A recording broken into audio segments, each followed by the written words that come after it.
In my past life as Mathew Franklin Whittier, one of the ways that Mathew's poetry could get attributed to other authors is he would share poetry, including unpublished poetry, with other people, like aspiring authors, aspiring poets, and then they would die. And whoever got hold of their papers and wanted to put together a compilation would think that that was written by their particular person, see? Even though it really wasn't. That happened on at least 3 occasions that I know of, one of them being Annabel Lee, which people think was written by Edgar Allan Poe. I'm going to work up to that, but I'm going to give a couple obscure examples first. So the first one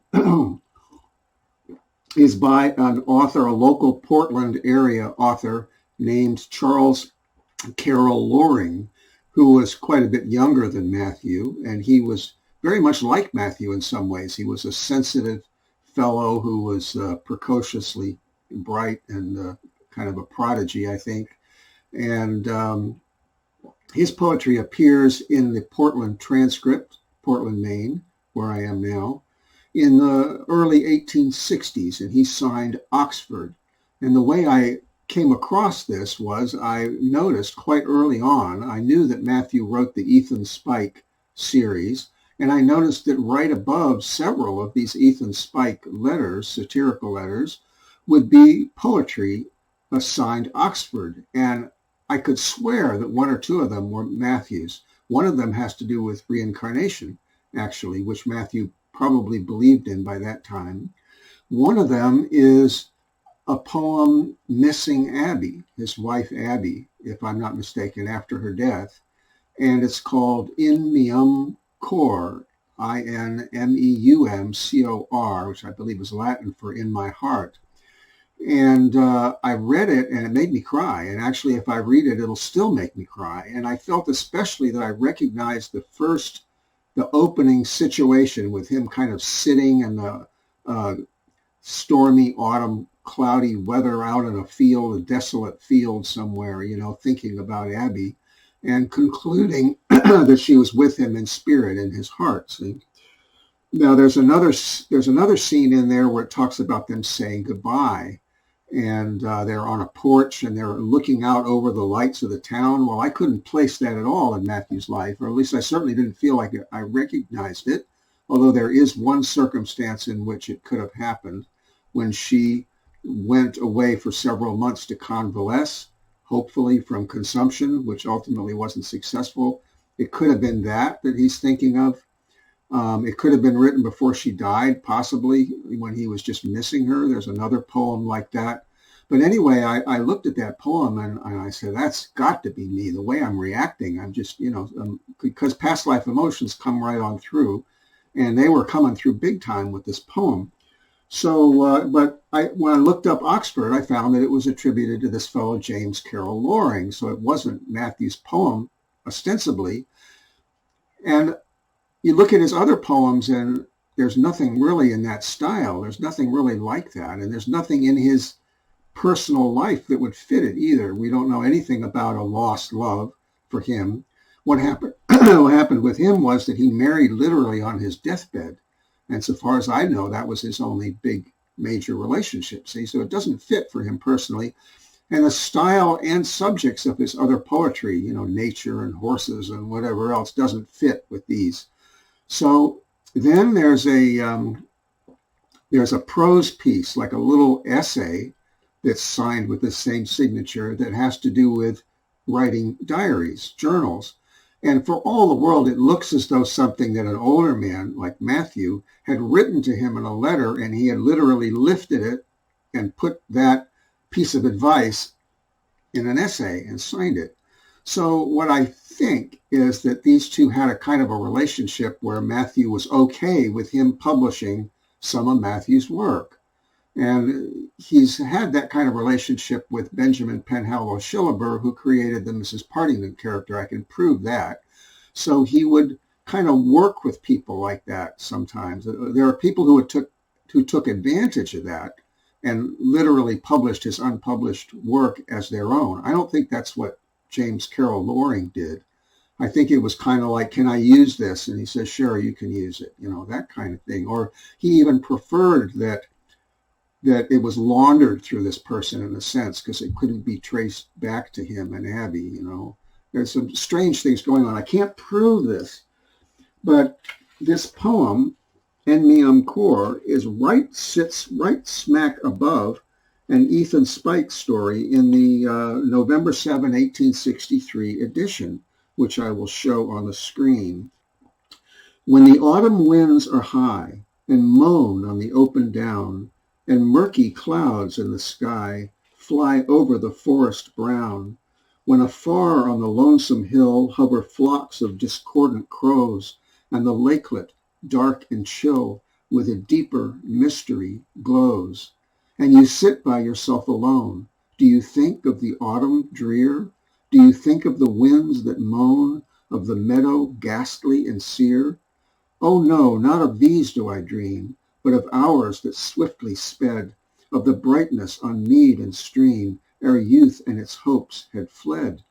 It brings me right back. I swear I experienced that, and this is something I can't quantify. I just tell you, I was writing from my own personal experience. This can't be James Carroll Loring, okay? Anyway, so I was on notice, that some of the stuff signed Oxford by James Carroll Loring was actually Mathew Franklin Whittier's work. I felt and I thought that we're in the realm where I can't prove these things.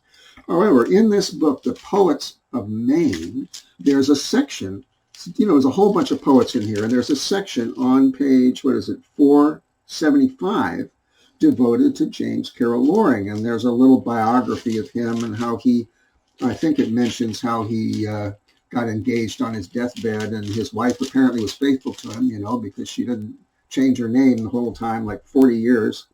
This is called The Beating of the Rain, and I think it may be the same circumstance. When she left, I think she went to her father's native Guadeloupe and convalesced for several months under her first cousin, Charles Poyen, who introduced mesmerism to America. I just pieced this all together. And Matthew just missed her terribly. I think they'd been squabbling before she left too, so it was just an awful, awful time. But anyway, this is about, if I read it correctly, this is absolutely Mathew Franklin Whittier's style. It's absolutely not James Carroll Loring's style. And this was found apparently in his effects after he died, so whoever put this together decided that he had written it.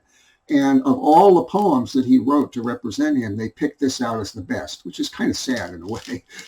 There's actually Matthew was just he was good, but Matthew was just a better poet. So I'm going to read a little bit of this. I lay the book aside and turn my weary eyes to the river's rolling tide and the overhanging skies. I try to pierce the gloom that swallows half the plain, and no sound invades the room but the beating of the rain. Yes, the river murmurs low like a spirit under pain in its ever onward flow to the waters of the main. But for these a silent deep all the valley seems to fill. The flowers of the garden sleep, the singing birds are still. I hear no echoing feet, nor din of moving wain. No noise comes off the street but the beating of the rain. I love the soothing sound and monotonous refrain that comes from roof and ground at the beating of the rain. I often think of thee as the hours slowly wane. Dost thou listen now like me to the beating of the rain? And it goes on like that. That's Matthew writing to Abby, if I'm not mistaken, when she was in Guadeloupe convalescing and had been for some months probably. So I can't prove that. There's a whole lot of things pointing to it, both inner and objective. So there's also one that I ran across fairly recently.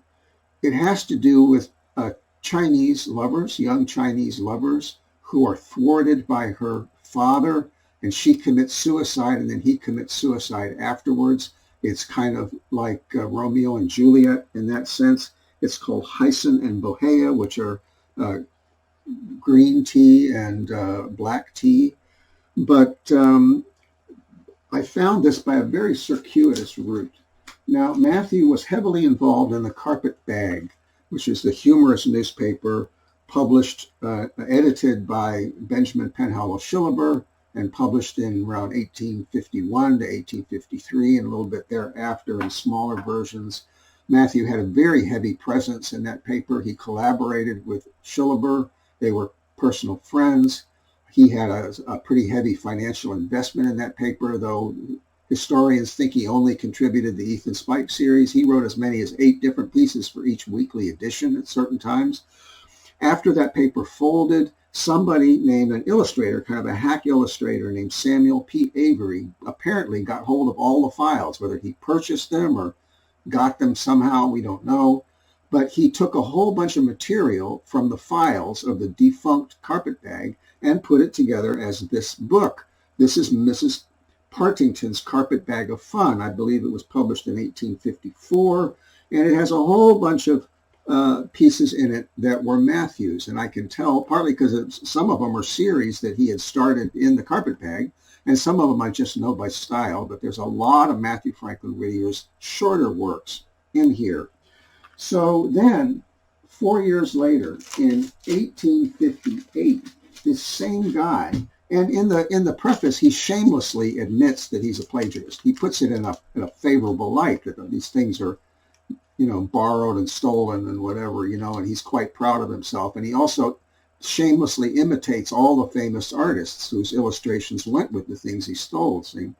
But this is called The Harp of a Thousand Strings, which was his book. And in it is this poem, Hyson and Bohea. And there's a full biography, sort of a historical introduction to it, which is absolutely typical of something Matthew would do. He would create this world and play it straight as though this was a great classic of Chinese literature, kind of like the Chinese version of Romeo and Juliet. And he goes on and on with who the historical poet was. He calls him teetotum, and it's all nonsense, But the poem is half humorous and half serious. And this is typical of Matthew, that he would take something deadly serious, his relationship with Abby and how her father kept them apart and how it ended tragically, with her death from consumption. But a lot of that was because of what he did to thwart Matthew's business and to never help them and, so on. And so in a particular sense, emotionally, Matthew would have felt that her father basically did the same thing, destroyed them, And it's an excellent poem. The quality and the mix of pathos and humor is so Matthew, So that's where I found it first, 1858 in The Harp of a Thousand Strings. And it has 4 illustrations in it. The illustrations are not respectful of Chinese culture at all, and that was typical of the time. Really, mean caricatures of Chinese. Matthew would not have condoned that. He wouldn't have asked for that. So somebody drew it, possibly Avery himself, drew that according to his consciousness, his level of consciousness, and his perception of what this was just a flat-out slapstick caricature of the Chinese. See, that's what he thought. That's not what Matthew was doing at all. It was much more refined and much more respectful. He was autobiographically around the corner writing an epic poem about himself and Abby. He did another one like that. We only have like the last 4 lines of, okay? But that was his style. Now, I looked that up because I wanted to see where did this thing come from. I'm afraid my notes are a little disorganized. That poem is included in an 1848 book from England called Chinese Legends or The Porcelain Tower by Thomas Henry Seeley. And as I recall from reading it a while back, the story with Thomas Henry Seeley is he traveled extensively and wrote some poetry and wasn't really all that successful. When he died, his friends put together this book in his memory. So this was once again put together by the people that had his papers, and they believed that he had written all of these poems. Well, I think he wrote quite a bit of that book because the quality of everything else to me is quite a bit lower, And the respect for the Chinese is quite a bit lower. It's not as respectful. This one stands like a diamond in a pile of rocks, is the way I've expressed it, in my book. So I don't think he wrote this one. I think on his travels, maybe he met Matthew and Matthew shared it with him, and it inspired him to write this whole book of things that in his level of consciousness, he thought was similar. That's the way it is with these imitators and plagiarists. They think they're doing it. Look at me, I can do this. They're not doing it, but they think they are, okay? Because they just don't have the capacity to understand the nuances, the subtlety of what Matthew was doing. Matthew was playing on this very, very fine line between pathos and humor, see? Because the way that he dealt with powerful, overwhelming emotions was to use humor as a shield, see? So all of this poetry of Matthew's, where there's humor in it, underneath, that's what he's doing. This is his emotional style. It's not so much my personality in this life, so it's kind of interesting. That has changed. I haven't brought that style psychologically of dealing with my emotions over from my personality as Matthew. I have the same emotions,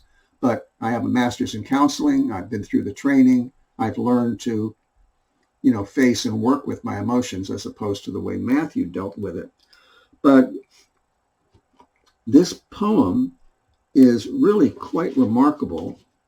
And you have to kind of ignore the illustrations because, like I said, I do not believe that those were his.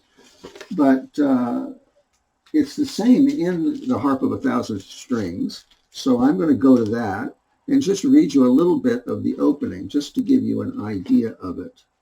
This is page 86 in The Harp of a Thousand Strings. Pour forth, O Muse, thine influence let me win.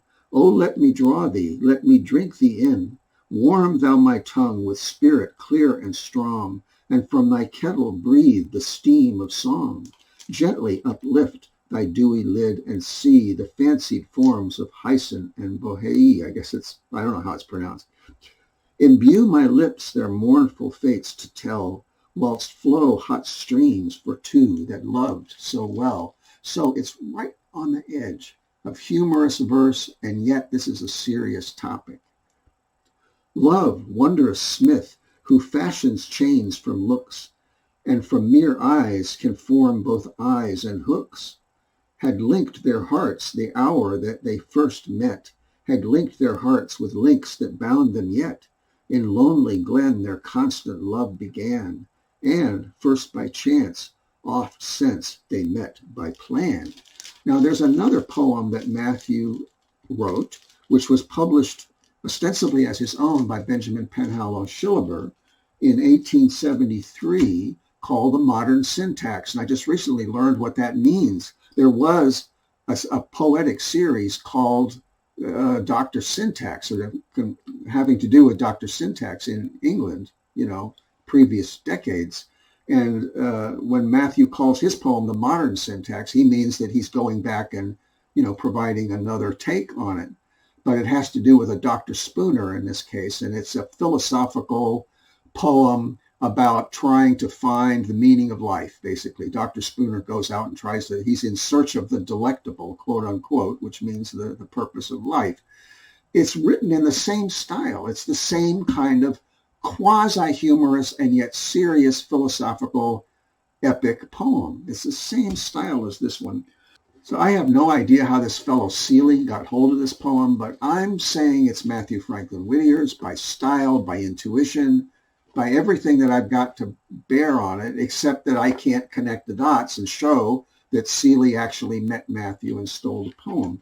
So, there's evidence and there's proof and there's smoking guns and there's levels of proving something, And just because you can't hit the pinnacle of the smoking gun that says it can't possibly be anything else, it has to be, it doesn't mean it's not valid. See, that's an artificial dichotomy. You have a certain degree of evidence that's convincing to a point, see? And I would say intuitively, and my knowledge of Matthew's writing style and his history, I would say it's almost a done deal. But then people don't accept that as evidence. So I'm now constrained to the types of evidence that people will accept according to their a priori assumptions and beliefs, see? But according to what I accept as evidence, that's Mathew Franklin Whittier's poem. Now, briefly, what I understand of the history of Annabel Lee is that Mathew shared it along with The Raven and Some Words with a Mummy, that story, with Poe, probably in early 1842. Abby had died in March of 1841. The experience that The Raven is talking about happened in December of 1841. And around about that time, when he was in heavy grief, Mathew would also have written Annabel Lee, which I think he wrote privately, never thinking it would ever be published, to Abigail P with a line standing for Poyen. So it was not to Annabel Lee originally, it was to Abigail P. And he apparently showed Poe a copy of that poem. Now, Poe had a very nasty habit of stealing poetry from unknown grieving widowers. A whole bunch of his early works appear to have been stolen from widowers who were sincere believers in God and sincerely devoted to God, and Poe was not. So any of his early poetry which expresses authentic respect for God was not Edgar Allan Poe's work. It was plagiarized.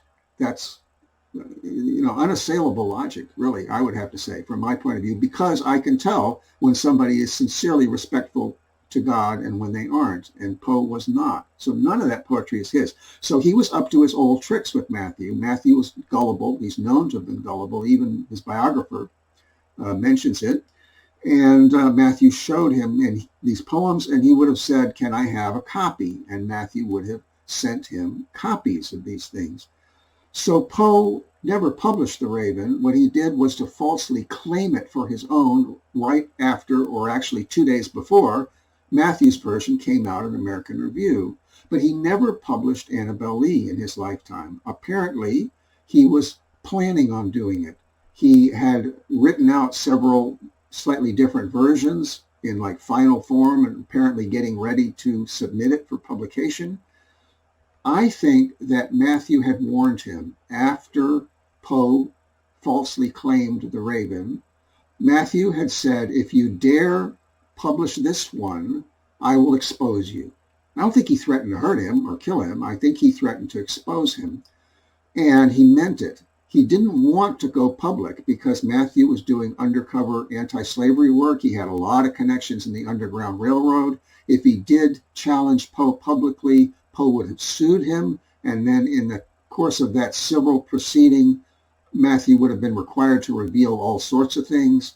And it could have gotten very dangerous for people running the Underground Railroad. So he dared not go public. However, this poem, Annabel Lee, was so deeply personal. And you can see what it is. You understand the way that Mathew dealt with his emotions was to distance himself, to use humor or to distance himself. In Annabel Lee, he's distancing himself, turning it into kind of a fairy tale. You understand how that works. It's the most painful thing is Abby's death, and he's writing about Abby's death, but he's making of it a fairy tale, which takes all the emotion out of it. It's like a thing that happened long ago and far away. Now, this I learned in counseling training. They said that the client will come in, and if there's something deeply painful, they will start out with someone else, somewhere else far away, in a long time ago. So, many, many years ago, this person I knew had this experience, And your goal in therapy was to gradually, over the course of many sessions, bring it home, bring it to me now, between you and me. Okay, that's what I remember from my counseling training. And then there's transference. It's like the thing shows up symbolically between you and the client, and then you bring them around to seeing this isn't really about you and me at all. This is about you and so and so, say your mother or your father or your lover or whoever it is. So what Mathew has done is to distance himself emotionally. That's what Annabel Lee or Abigail P is. And it's so intensely personal that he said, if you dare ever publish this, I will come after you. I will expose you because I have the evidence for this one. He probably had copies and he had people who could testify to it and so forth and so on. So Poe didn't dare publish it until right toward the end. It looks like he was about ready to publish it, and then he died. And Matthew apparently warned him that, get ready to meet your maker. And it kind of looks like a death threat, but I really don't think it was. A very interesting history going on in there. And I strongly suggest you read my paper about this, which is it's on my website in the articles section, and it's also on Academia EDU. But anyway, there's a telltale piece of evidence in there. But there's another piece of evidence that I think is extremely strong, according to my understanding of Matthew's modus operandi. And that is that he would juxtapose his pieces in a meaningful way so that one would inform the other. Now, Matthew, in around 1849 and 1850, was publishing Abby's short stories and a couple of her poems and one essay in the Boston Weekly Museum. He was doing it posthumously for her. He signed the first one for her, AP, which is how she used to sign her work before they got married, for Abby Poyen. Was not Albert Pike. Albert Pike falsely claimed Abby's work, signing as AP. So that's a whole other issue of plagiarism. But in 1850 and 1849, this was definitely not Albert Pike. This was Matthew publishing Abby's work posthumously. And one of her stories is called Nora. He had to write his own introduction. He sandwiched it in a letter. Supposedly, an elderly bachelor is writing to his niece. Otis is writing to Avis, and he tells her a story. And the story was Abby's, but Matthew has created this introduction by sandwiching it in a letter. Now, Matthew used to do this. If you look at Lady Geraldine's Courtship, that was published by Elizabeth Barrett Browning as her own in 1844, it also was sandwiched inside a letter to a friend. That was Matthew's poem that she plagiarized, that he must have sent her for her perusal. And again, we have, a poem that's in verse, sandwiched in a letter to a friend. See, well, Matthew did that with this story, Nora. And it's about a young woman who was from a well-to-do country family, just like Abby was. And the family fell on hard times, and she was forced to, she lived with a wealthy family that kind of put her up, not really wanting to, but they were obligated, and they put her up, and she worked as a seamstress, see? But when they had a little party, a get-together, she played the piano and sang, and she was excellent because Abby was a musical prodigy. So Abby put a lot of herself into this story, Nora.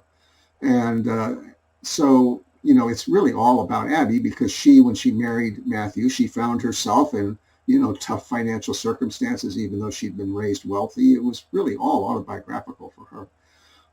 At the end of this story, in the Boston Weekly Museum, and this is I have to look at my notes, the October 27, 1849 edition of the Boston Weekly Museum, Annabel Lee sits right underneath, right underneath that story. That's no accident because Matthew knew all of these editors. I mean, he was like a major pillar of these newspapers that he wrote for, and he sometimes did, work in the office for them too. He would, as near as I can tell, it was not just a matter of Matthew sent in an envelope that had 3 pieces in it and the typographer was lazy and just stacked them one on top of the other. That might have happened sometimes. But clearly Matthew did this in a meaningful way, and he would ask either the editor or the person in the printing office, please put this below or please put this above, just like he did with In Meum Cor, had that sitting right smack above Ethan Spike. Well, in this case, he had Annabel Lee sitting right smack below this story by Abby, Nora. And there's a reason for that. That's because Annabel Lee was his poem to Abby. Now, there is one addition that Poe made. At the very end, we have the last stanza, and I'll read the whole last stanza, and then I'll show you what I'm talking about. This is something I noticed recently. Very embarrassing that it took me so long to get this. For the moon never beams without bringing me dreams of the beautiful. I'm going to read it as Abigail P., just for authenticity, and go back to the beginning. For the moon never beams without bringing me dreams of the beautiful Abigail P., And the stars never rise, but I feel the bright eyes of the beautiful Abigail P. And so, all the night tide, I lie down by the side of my darling, my life and my bride, in her sepulchre there by the sea, in her tomb by the sounding sea. Matthew had many instances of visitation dreams from Abby after her death. Now, this is very common. I don't have right off the top of my head what the statistics are, but some huge percentage of people report that they have had visitation dreams from their loved ones after their loved ones have died. Matthew was no exception. He had several, and I know that because he included them in his poetry and in one prose piece, one story, So that's what he would have been writing here. The moon never beams without bringing me dreams of the beautiful Abigail P. He means he was dreaming of her. She was visiting him in his dreams. He would have concluded this on a positive note, that she was in his heart, that she was still alive in spirit, that she was visiting him. This was not a macabre, gothic horror poem. Poe, with his sensibilities, had to turn it into something macabre, So the last four lines would be Edgar Allan Poe's, I'm pretty sure. Matthew would not have had, he's writing autobiographically. He would not have written about himself lying down in her tomb every night. That was Poe's touch. Now, there is a smoking gun in this poem, and I've talked about it many times before. Again, Matthew wrote autobiographically. This is a story about how Abby died, and there's a little line in here that just sounds kind of fanciful, like maybe it just doesn't mean anything. It was just purely imagination. That's what people think about if Poe wrote it. And this was the reason that long ago in this kingdom by the sea, which would have been Portland, Maine, a wind blew out of a cloud, chilling my beautiful Abigail P., so that her high-born kinsman came and bore her away from me to shut her up in a sepulchre in this kingdom by the sea. Now, about a week before Abby died, this is in Portland, Maine, she's dying of consumption, but also they lost their second child 2 weeks earlier. Their little daughter, 8-month-old daughter Sarah, had died under unknown causes, but I suspect from a couple sources she could have been given out to some friends to take care of, and she could have caught fire on a candle and burned to death. That's what I think might have happened. That's what my first psychic, who was very accurate, thought, that she died in one of them. She said one of the children died in a fire, she thought, and it would have been that one because we know how their first child died of scarlet fever. So Abby was so disconsolate that she just gave up the will to live and wouldn't eat. And Matthew, in desperation, sent her back to her mother, not her father, but her mother, because her mother was a healer, an herbal healer, and she would be around her sisters, and she thought maybe her mother and her sisters could convince her to eat and try to live, So her sister, Antoinette, and possibly another sister, Franchette, came and got her and brought her back to her father's house about a week before she died. I know that from two reasons. One of them is that it's mentioned in a letter from Antoinette to Matthew's sister, Elizabeth. That was written in early 1848 about a visit that Antoinette had had with Matthew in Portland in 1847.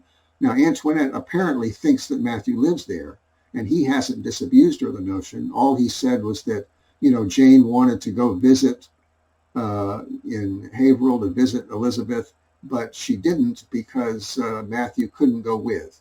And she thinks that it was something he was busy with at home. No, he was he was working in New York City and in New Orleans during that time. That's why he couldn't go, but he probably didn't tell her that because he didn't want anybody to know that he was an undercover agent in New Orleans for the abolitionist cause. He had to lie to people because he couldn't take the chance of that information getting out.